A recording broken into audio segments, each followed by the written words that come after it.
Okay, what helmet should you get? What bicycle helmet?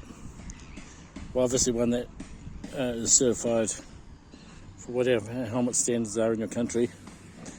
I'm here in New Zealand where basically the function of a bicycle helmet is to reduce the de-acceleration on the impact when you hit your head on a hard surface, or not hard surface, depending on. And generally the threshold is around 300 Gs. So 1 G is an acceleration of 9.8 meters per second squared. That's the amount you would accelerate if you jumped out of, if you were falling. Now, how did they determine this? Well, way back when helmets were first being developed, EPS helmets, this stuff here is called EPS, expanded polystyrene. They dropped cadavers out of down lift shafts, and that's essentially how they determined what the human skull would smash at. Now, some standards drop the helmet and they'll drop it upside down onto a surface to simulate a curb, and the upper limit that's allowed is 300 Gs, and other standards the upper limit is 250 Gs.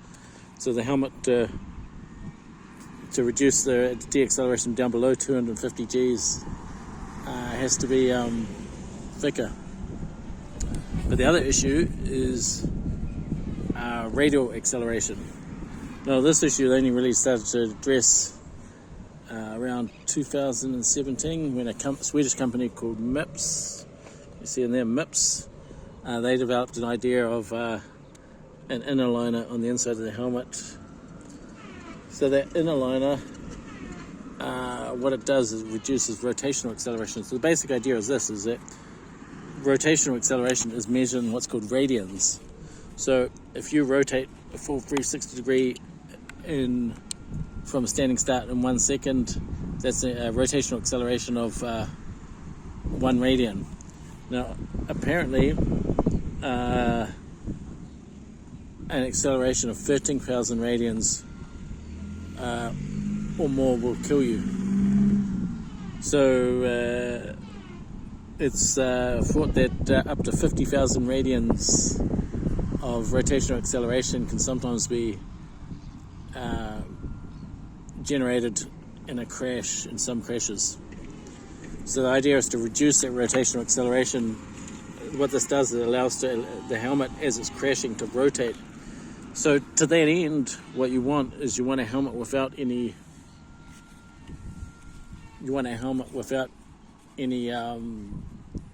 here's a dog coming. You know, a lot of helmets have all of those spiky bits at the back.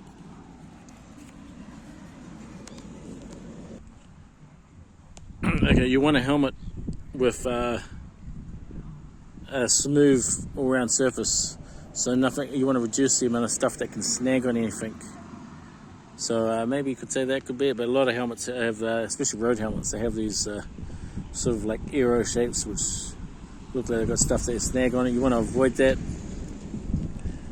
And not only do you want to avoid that, you also want to avoid.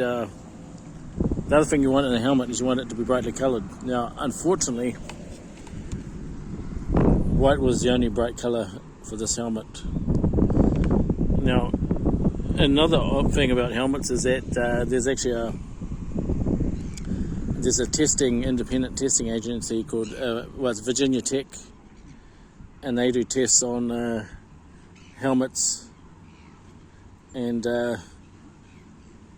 so basically they test things like rotational acceleration and the like, and so that's something you want. Brightly coloured, minimum snagging surfaces. Now, other functions you want is you want the maximum ventilation. A lot of systems, such as I can't remember Bontrager have one. It's called I can't remember what it's called. They're like a mesh, and they obscure the ventilation, I'm not a big fan. But there are other systems other than MIPS that do the same job, you know. So yeah, that's basically what you want in a helmet. And so yeah, that's basically it. Here's the view. I'm at that is Little Oniroa Beach. I better get going so I can get to the ferry.